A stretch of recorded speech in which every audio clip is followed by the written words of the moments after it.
Well, I had an experience a couple of years ago that has just brought this home to me like very few other experiences I've ever had. And if you will forgive me, I'm going to share a story about my dog. I love my dog. And now I've had 47 dogs in my 30 years of marriage. Now that's a lot, I know. And my wife's a champion and a trooper for staying with me. Now we'd have puppies along the way as well. Okay, and then when I became the stake president, she told me that's it. We're not having any more puppies till you're released because I have to do all the work, which is true because I was never home. But I'll tell you this.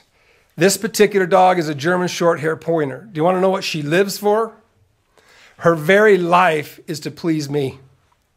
Everything she does is to serve me, her master. In fact, when I pick up the newspaper and as soon as my wife opens the door, or if I open the door, she runs and she grabs my newspaper out of my hand and she'll run and take it to my wife, or I'll say, go take it upstairs, whatever. And she just, anything I ask this dog, she does.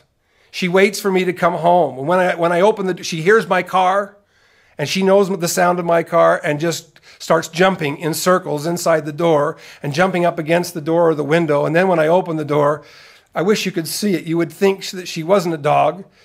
You would think she was some kind of jumping bean or something. She just is just up in the air, turning circles, jumping. She can't stand to be away from me. She just wants to touch me all the time.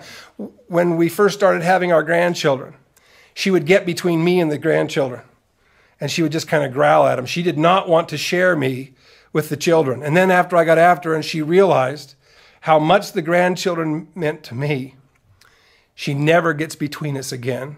But she encircles them. We don't go anywhere in the house or where she doesn't just follow us and then lie down on the floor right next to us. If somebody comes to the door, it's annoying to my wife. I personally find great comfort to it that she barks and is ferocious. One of my teaching colleagues came to my home the other day to deliver something and we were not home. And she said, the dog knew me, but she still wouldn't let me in the house, and she just bared her teeth at me, and I go, yes, that's what I like to hear. This dog is magnificent, but if you really want to see her perform and fulfill the measure of her creation, you get her out in a field. Remember, she was bred to work in a field. And when you see her fulfill the measure of this creation and do what she was born to do, it's the most incredible, for me. My wife doesn't find that much joy in it, but for me, it's an incredible experience. Well, with a dog that good and that magnificent and fine, it's very easy if you're not careful to be proud about her. And so you want to tell people about her, and you start, we call it in the dog business, a brag dog. Okay, you have a brag dog, meaning it's everything to you, and you make it far bigger than it really is and far better, but this dog you can't exaggerate. She's so good. In my eyes, in my view, she's magnificent and perfect. Not in my family's eyes, but for me. Well, I told all these buddies we had to go down to this hunting club. We got to go down. You got to see my dog work in the field. So all the way down, I had part of my family with me, and I've got a few of my buddies and one of my sons-in-law, and I've been telling my son-in-law how great he is. And you have to know my son-in-law, he's quite a, tease is not even, that doesn't even do justice at all. He's a heckler. He loves to heckle. And he was just bugging me the whole way down about how magnificent I thought my dog was. And yeah, she'll probably get out there and, fall asleep. She won't do anything. She'll run away. And well, we get out there and we get to the cabin, and I let my dog out of the kennel at the back of the truck. And I went in and signed up and said, we were here. Which field do you want us to go in? And I let my dog run free, which I normally never do, but I've never had to worry about ever losing her or having her get hurt or anything. So when I said, okay, let's go, we're ready to go, she was acting funny. She wouldn't even jump in the back of the truck. And I'm thinking, something is off here. What is wrong with my dog? So I had to help her get up in the truck. And we drove down to the field and we started to work, and she didn't want to run. And she didn't want to hunt. She didn't want to go and look for what we were looking for. And she wanted to stay right by my leg. Well, now keep in mind, I've got my son-in-law with me, another friend that I've really bragged this dog up to, and some other people there that I've really been talking all the way down for 45 miles. I've been talking about how wonderful this dog is. It was terrible. Shouldn't have done it. It was completely boring for all of them, but for me, it wasn't. The dog was absolutely disastrous. And I would tell her to do something. I would whistle. I would give her hand signals. She would do nothing. She was terrible. And finally, I said to everybody, well, why don't I am so embarrassed. I was so mad at the dog. You ever done that with children? Don't embarrass me here in front of you. Don't you? Well, I wish we wouldn't do that, but I wish they wouldn't do that. But my dog did. So I said, why don't you just walk back to the trucks, and if you'll just drive around, I'll walk through the rest of the field and go over this gully and see if I can figure out what's wrong with my dog. So everybody left, and I'm walking alone with the dog saying, well, thanks a lot. You were my friend, and I'm misjudging her. I'm telling her all these terrible things.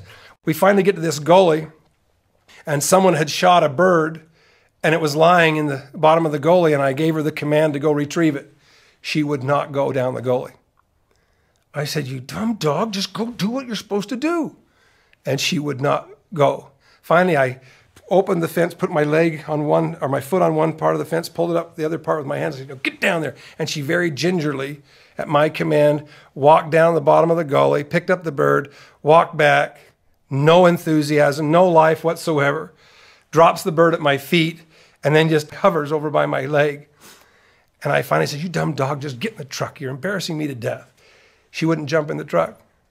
So I picked her up and very rudely shoved her in the back of the truck. Now get in the kennel. And she very carefully crawls in her kennel. I lock the gate and I get in the truck. Can you imagine how I was tortured all the way home for 45 miles by my son-in-law and my friend? It was terrible. Well, when I got home, I said, get out here and just come over here. And she wouldn't even jump out of the truck. So I picked her up and I put her down on the ground, and I couldn't figure out, why is this dog misbehaving when she's trained so well and her whole life is to please me and to serve me?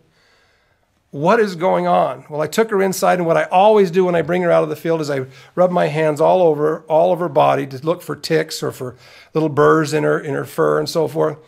And as I brought my hand down the bottom of her chin, down onto her chest, I was sitting on my stairs going up to our bedroom, and she was sitting in front of me like she always does, and I put my hand here underneath and went down her throat and came down upon her chest and felt something very wet.